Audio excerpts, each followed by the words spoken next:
also our different backgrounds, whether that's backgrounds. And so I think you're definitely strengthened by the international partnership. You know, it's just like gaining redundancy in things. When you have multiple partners working together, it's stronger and more resilient to any sort of problems or obstacles that come in the way. And so it definitely makes us stronger, and I think that's why we have had the International Space Station up here for 25 years now. Awesome.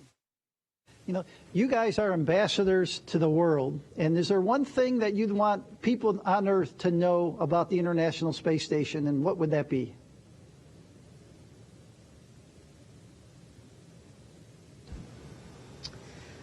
Well, one of the things that surprised me most as I started at NASA and then started training for this mission is just how complex the International Space Station program is. There are groups of people, teams of people all over the world who are figuring out every aspect of these missions, everything from our food and clothes to the science research that we'll be doing on board. They're also the ones who are operating space station. Believe it or not, even though we're on board, we don't actually fly space station. That's flown by the teams of flight controllers and mission control centers in Houston and Russia and elsewhere on the planet. And so we're super grateful to be supported by this amazing team, and it's just a really inspiring effort to be a part of. Awesome. Thank you. So we're in the decade of science on the International Space Station now, and it's pretty amazing all the things that are getting done. I got asked by some of the audience here with me today, does the crew like doing science in space? So I'm asking you guys, what's your favorite experiment? Is there anything that really captures your imagination while you're working up there?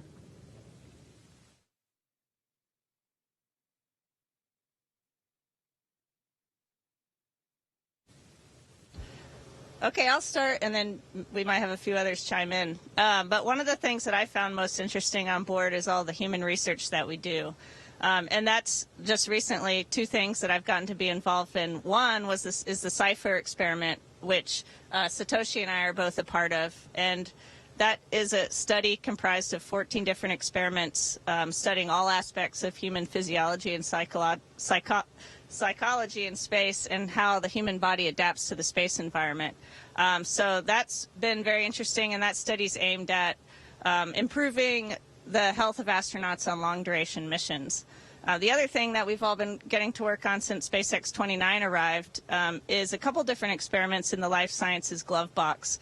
And those experiments are all studying aging, so the aging process of the human body, and our immune system and how that's impacted as we age. Believe it or not, we all get older faster when we are on orbit, and so that essentially speeds up time for researchers so they can study the phenomenon that happens in our cells at a faster rate than they could on Earth. And again, the goal of that is helping improve the health of astronauts on longer duration missions to the Moon and Mars, but also to help improve life on Earth for people in terms of tissue degradation and disease as humans age. And just to add, I think what I find truly fascinating is the breadth of experiments that we do up here. You know, we have everything from the cold atom laboratory, where we're studying Bose-Einstein condensates, which are particles very close to the absolute zero temperature point. We have the alpha magnetic spectrometer on the outside of the space station. Then we have the biofabrication facility inside, which essentially is a 3D printer where we can print human tissue, human organs even, or at least that's what we're leading up towards. So really, the research up here spans so many fields, and I think that's incredibly interesting. The experiments which we really like, there are so many, but I wanted to talk also about psychological experiments which we are doing right now, because, you know, I was so surprised that when you live here and you're deprived of common things and you work together within like a small group of people, you see how your emotions and skills evolve, and like things which make you sad, they are like making you really sad and things which make you laugh. You are really, the degree of those emotions is a little bit different, and there are a few experiments which study that, and I think it's fascinating, especially to see how they change over the term of like a few months, which is really, really amazing, and I think it will help us to build the way towards longer flights. Great answers. Thank you, guys. As we look forward to the International Space Station in the next few years, what are some of the important things we need to keep doing on Space Station to keep Space Station a successful mission, and also to help the commercial destinations that are coming forward towards the end of the decade?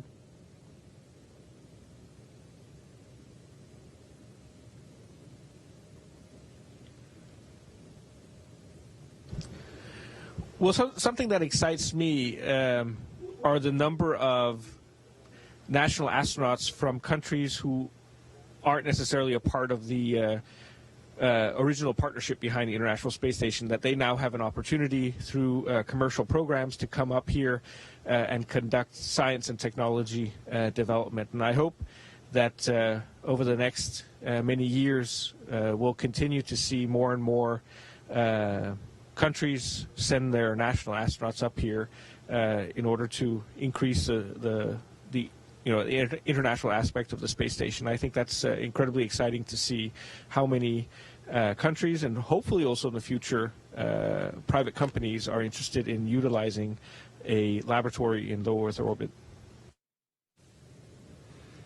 So one of the things that I loved to do whenever I had any spare time was just look out the window at the Earth as it went by. And I always told first-time flyers, stick your nose up to the window and make a memory. It's really a special opportunity that you have. You know, you guys have that amazing cupola. Is there anything that you've noticed looking down on the Earth that has caused you to think differently, or is there any particular place that you're looking for? What's your favorite thing to do looking out that cupola?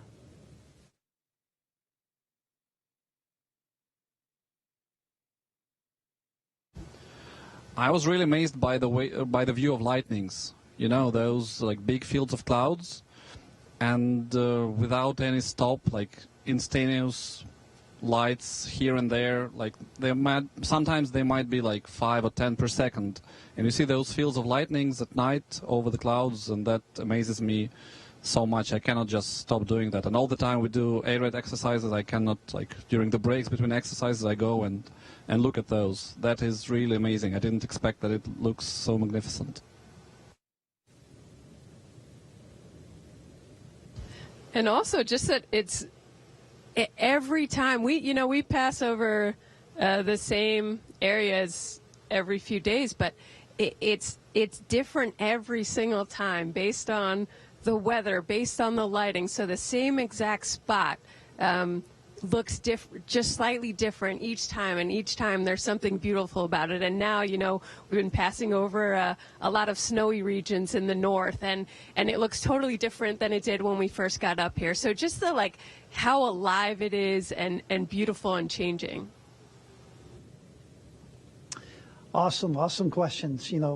Every time you guys answer a question, you put smiles on our faces down here. So thank you, guys. You talked about some of the research, and are there any results that you would like to see, or you do an experiment and you're like, I really wish this would result in this answer, or this would result in that answer? Have you got any thoughts on the research? And I'd be curious to see what you think about kind of the future and how we want to continue research on board Space Station.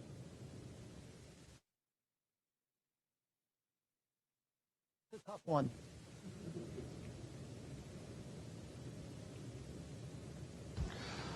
I think it would be so interesting to see how we can protect humans from radiation. Like, we are doing a lot of experiments on how you can block radiation and how you can help to save the human from those levels, especially if you go to different orbits. We are doing that a lot here, and I'm wondering if we can find a material or another means of stopping the radiation so that we can find a way to travel to Mars and beyond. Awesome answer. Great answer. Great answer. So when I was up... I would just perhaps also... sorry. just add that I think it's very interesting to see if we'll develop a commercial capability in low Earth orbit in the future.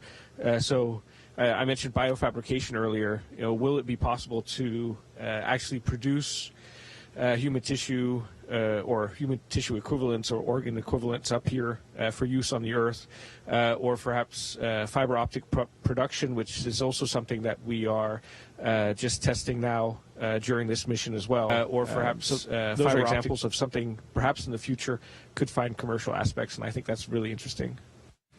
Totally agree. Commercial LEO destinations are going to be so important.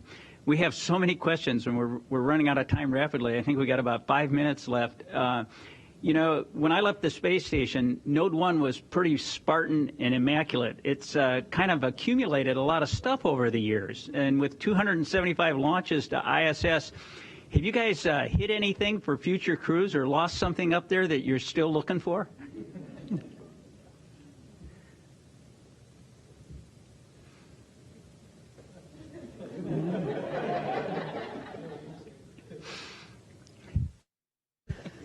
Well, we might have found something that someone had been looking for quite a while. Our good friend Frank Rubio, who headed home, has been blamed for quite a while for eating the tomato, but we can exonerate him. We found the tomatoes.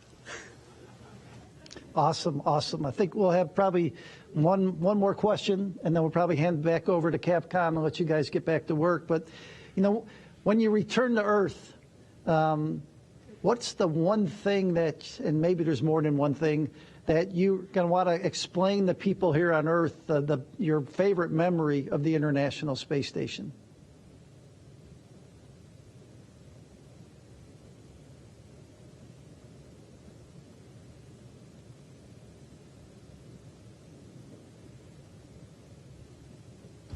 I think it's a beautiful view of the Earth from the International Space Station, so that we recognize that we need to nurture the mother planet Earth. Awesome, thank you. Hey, just I'll say a couple words and I'll hand it over to Bob, and then we'll get it over to Capcom. But just awesome to see you guys, see your smiling faces. We really want to thank you for everything you do. Thank you for helping us celebrate 25 years of the International Space Station. To me, it's been one of the best things I've been able to do in my career. And people like you on orbit, people here on the ground, they make it special every day. So over to you, Bob. Well, just thank you so much for your time. Treasure your experience up there together. It really is a special place. Thank you for all that you do. We look forward to seeing you all home back here on Earth. This is still a very special place also. And let's just keep charging into the future, working together as one on the International Space Station. Thanks, guys. Houston, back to you. Houston. Station, this is Houston ACR, and that concludes the event. Thank you, Associate Administrator Bob Cabana and Space Station Program Manager Joel Montalbano. Station, we are now resuming operational audio communications.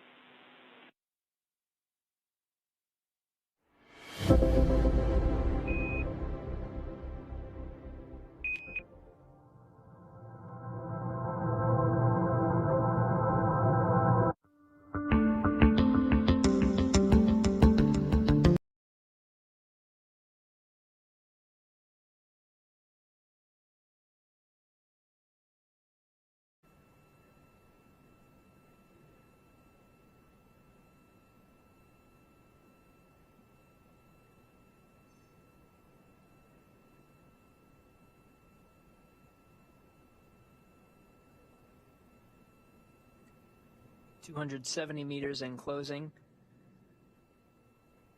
Crew Dragon expected to converge with waypoint 1 directly in front of the International Space Station in less than 5 minutes. You can see the views right over the shoulders of Commander Shane Kimbrough and pilot Megan MacArthur. Kimbrough on the left, MacArthur on the right from that view.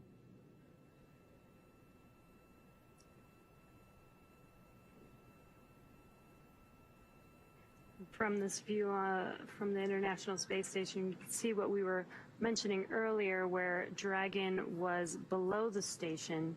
You could see that previously when it had Earth in the background. Now it is almost adjacent, or almost in the same orbit as the International Space Station, as it's making its way to the docking axis at waypoint 1.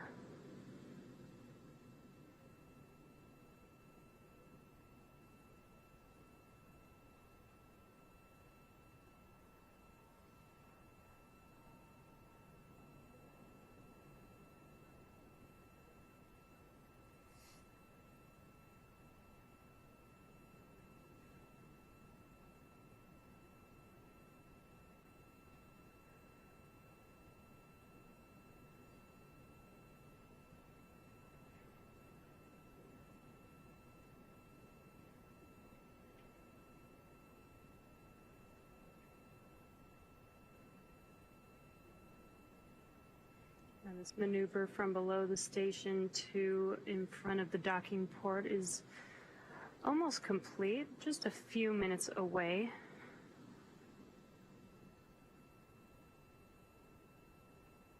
Getting great views from all around, from the station side, from the Dragon side.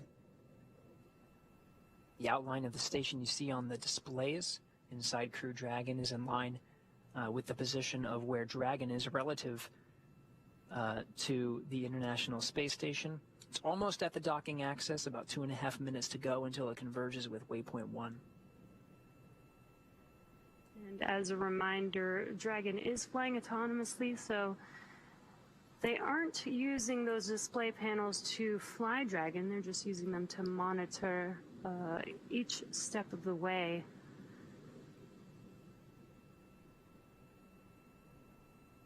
So the crew is basically just patiently waiting until they dock with the station. Now seeing Dragon in a better view, a lot more clear now that it's only 240 meters away. You can see the nose cone clearly deployed, extended towards the space-facing side or zenith side. A really good zoomed-in view, and you could almost make out those 4 bulkhead thrusters on the forward portion of the Dragon capsule. There you go. The Cronus is adjusting the aperture of the station cameras. Dragon SpaceX on the big loop. Approach 1 and soft capture ring extension will begin shortly. Dragon will continue to waypoint 2 with the additional lighting assessment occurring at 110 meters as previously noted. For awareness, if sunlight results in the loss of the Dragonite geofilters, Dragon will autonomously retreat back to waypoint 1, remaining on closed loop control using the time of flight filters. I'll copy.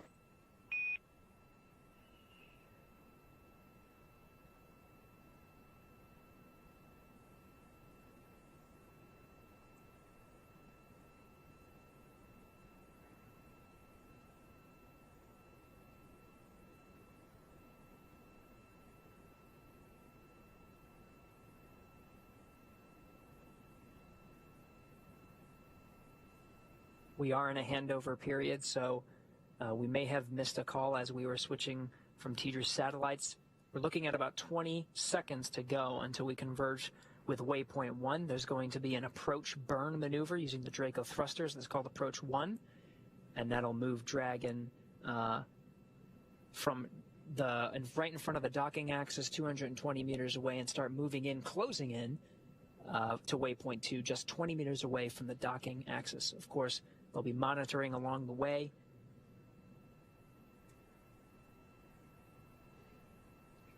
We did hear the Corps mention that they are going to have a checkpoint to make sure that there isn't too much sunlight on the space station, which will prevent Dragon from docking. If that does happen, Dragon will autonomously back out and wait until the sunlight has cleared to ensure a good docking with the space station. because this is all autonomous, it uses some visual cameras to align with the docking port. So it's really important that we don't have that sunlight getting in the way. Endeavour on the big loop, sound check. SpaceX has you loud and clear on the big loop. Helm me.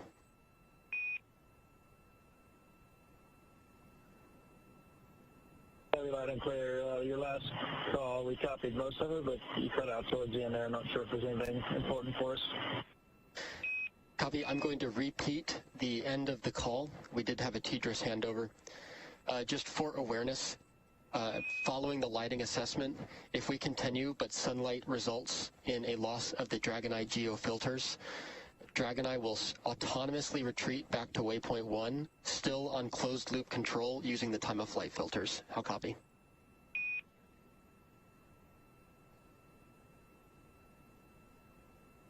Okay, we copied all. Thank you very much for repeating. No problems, Shane. And for awareness, the C2V2 link reconfiguration has been completed.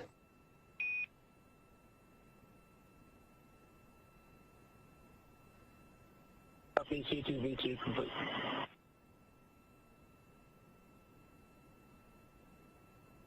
And there, the Corps just reiterated that they will be checking to make sure that the sunlight is not in the way of the visual systems between Dragon and the space station. If that does happen, Dragon will autonomously retract and wait until we do get some good visual views for these systems to dock with each other. So that's right. Crew Dragon resilience actually coming into view a little bit clearer now from the cameras aboard Dragon. Docked to the zenith port. Yeah, that was on the upper portion of the screen. That's right.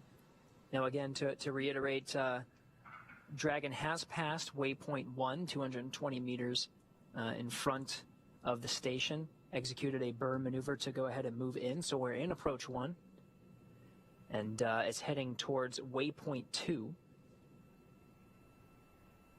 Now inside the keep-out sphere. It's currently in the process of extending its soft capture ring that'll be used to dock to the international docking adapter of the forward port. We're monitoring the visual systems of Dragon. It would execute an automatic retreat if the sun was interfering with the optical systems as it makes its way towards an approach. We're at about 150 meters away from the station. And we have such a great camera view here. You can really see the detail on Dragon.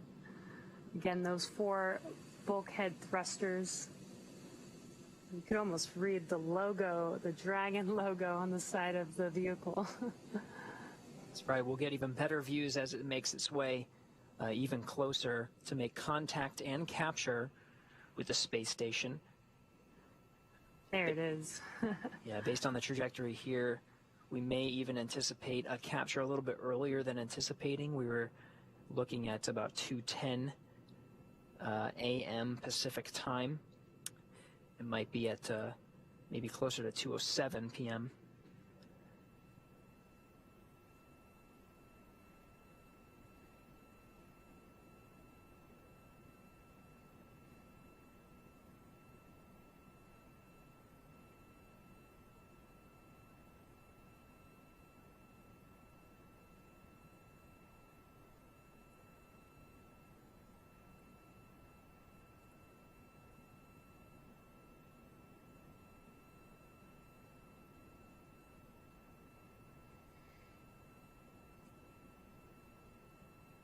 The features of the space station coming into view very clearly.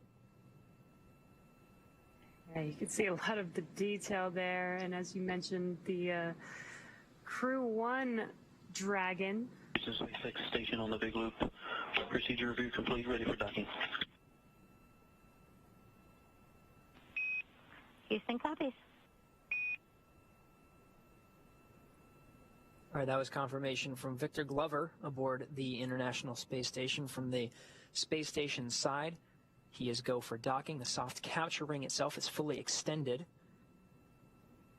We're 115 meters in closing.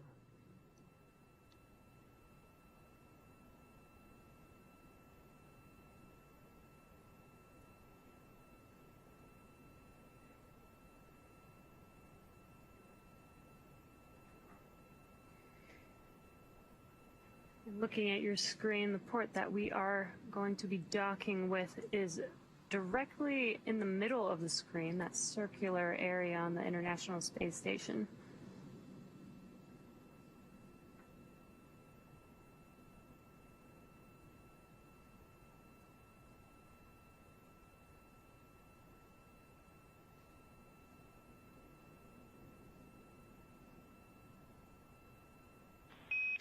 Station Houston on 2 for Ike regarding SSC 17 and D2DM. We are seeing some strange configurations on the video, and we would like to close and restart that. We can take care of that from the ground if you would like.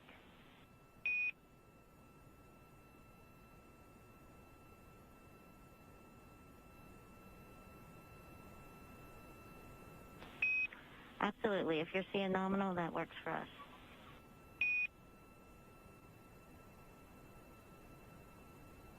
Okay, so Victor Glover aboard the station still has...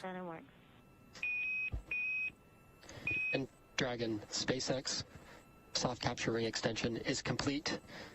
Additionally, we did beat the sunlight for the Dragon Eye filters, so we are not going to command a hold.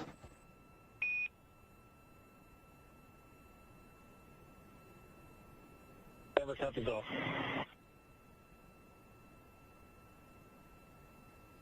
All right, so that's great news. We passed the 110-meter checkpoint that the ground operators were referencing, making sure the sun wasn't interfering with the optical sensors, the Dragon Eye, that are part of the guidance and navigation and control system aboard Dragon. We passed that check mark. We're good to go. We beat the sun there. So we're now inside 80 meters and closing.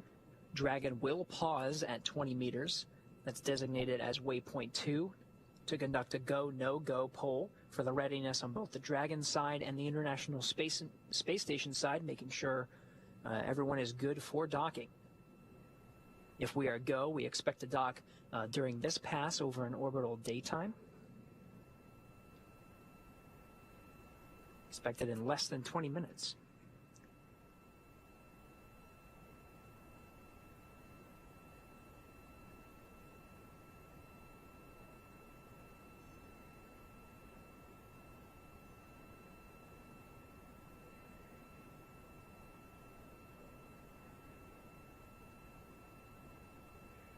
Some of the features there, you can see a lot of the visiting vehicles on board station. At the bottom is a Russian Soyuz vehicle that delivered crew to the International Space Station. Just in front of that, or actually above that, is the Crew Dragon Resilience docked to the Zenith port. Once Crew Dragon Endeavour arrives, there will be 2 Crew Dragons attached to the space station.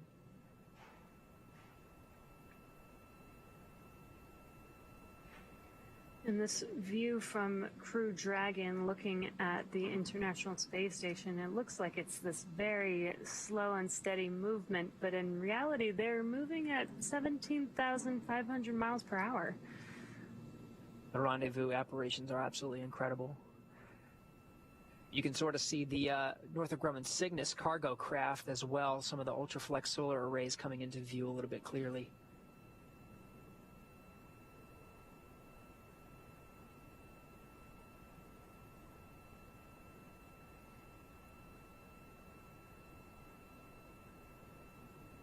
And you could see that Crew 1 Dragon vehicle on the top of your screen. Once Crew 2 docks to the International Space Station, we will have 2 Crew Dragons docked at the same time for the first time. That view right there was truly a representation truly of an international cooperation there. The U.S.-built Node 2 is where the Dragon will be docking today.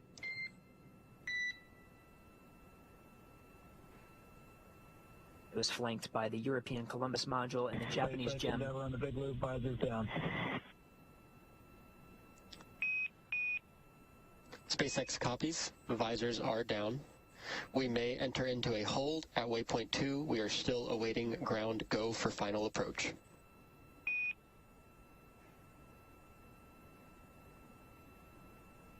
Endeavour copies.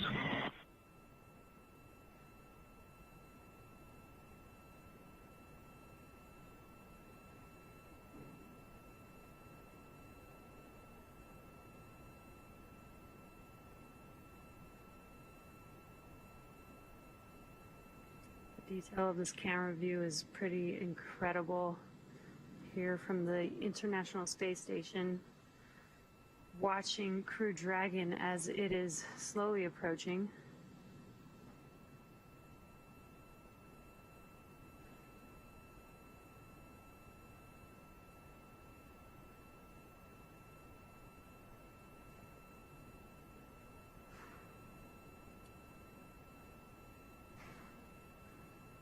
And as expected, Dragon holding at waypoint 2. It's at about 20 meters right in front of the docking axis.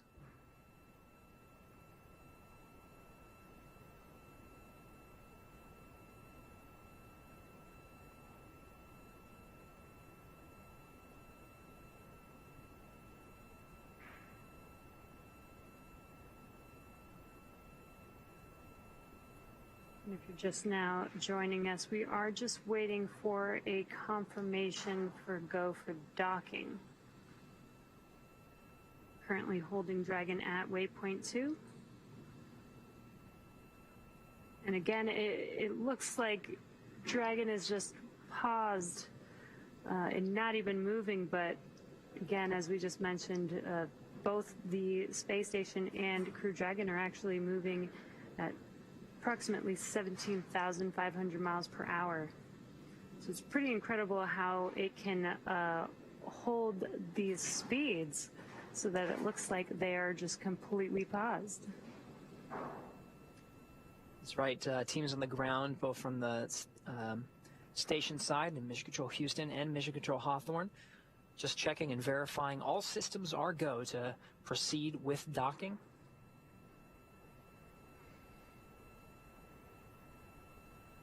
And when we do begin docking, there will be two portions of this. There will be a soft capture followed by a hard capture. The soft capture will be a soft capture ring that basically just connects the Crew Dragon to the space station to enable the hard capture, which will be 12 hooks that will attach Dragon to the station.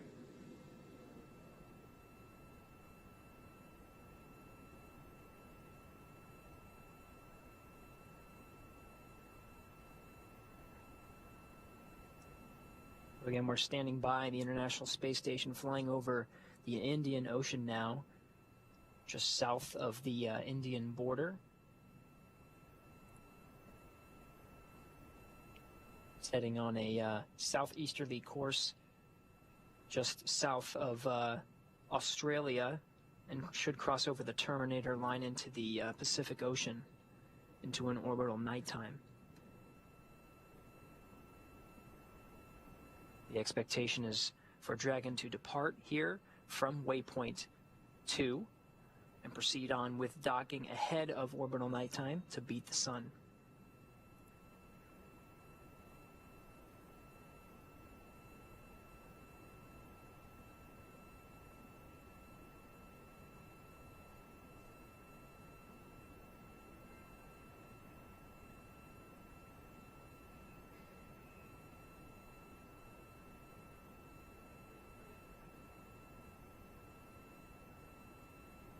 You can see this camera moving around. Again, this is controlled from the ground from Mission Control Houston.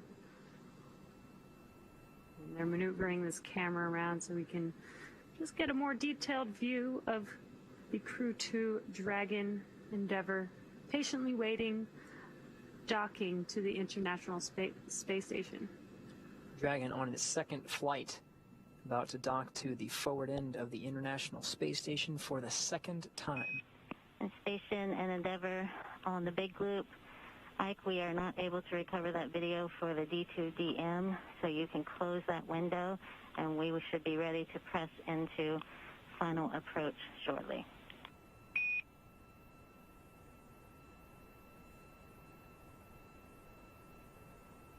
Station copies.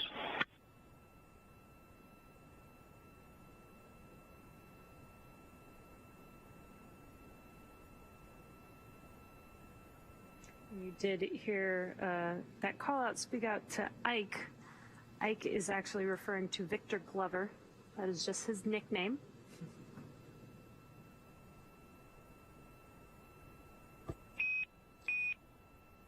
Dragon SpaceX on the big loop.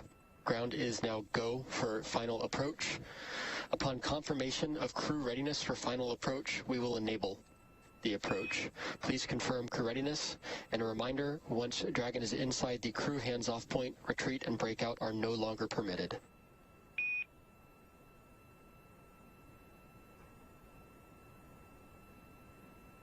Crew is ready for final approach.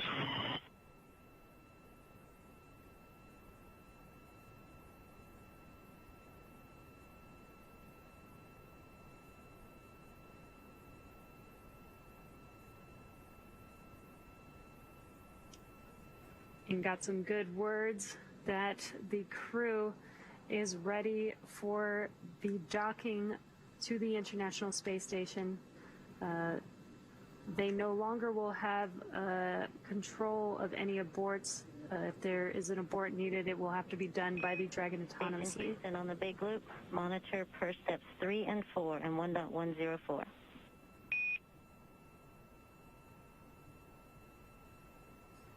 Station copy.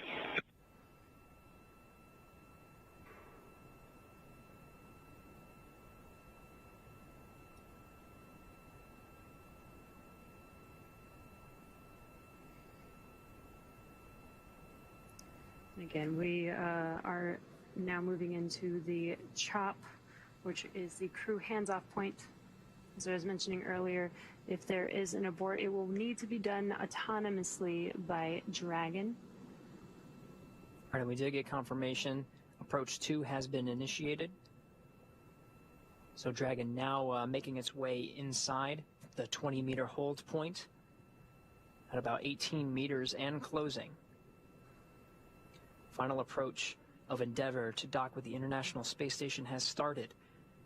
Docking expected in about 3.5 minutes from now.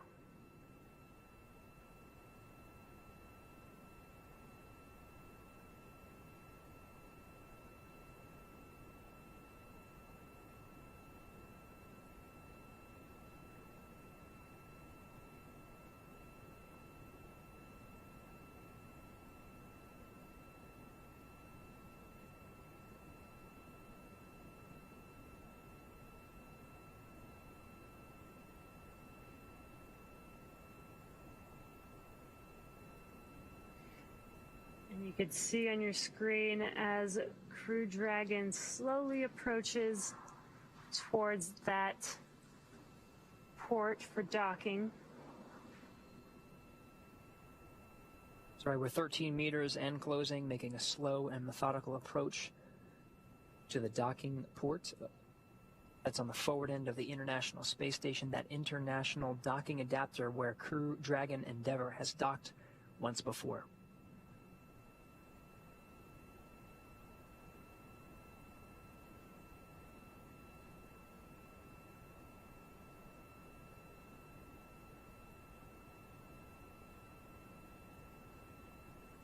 Meters. Copy, 10 meters.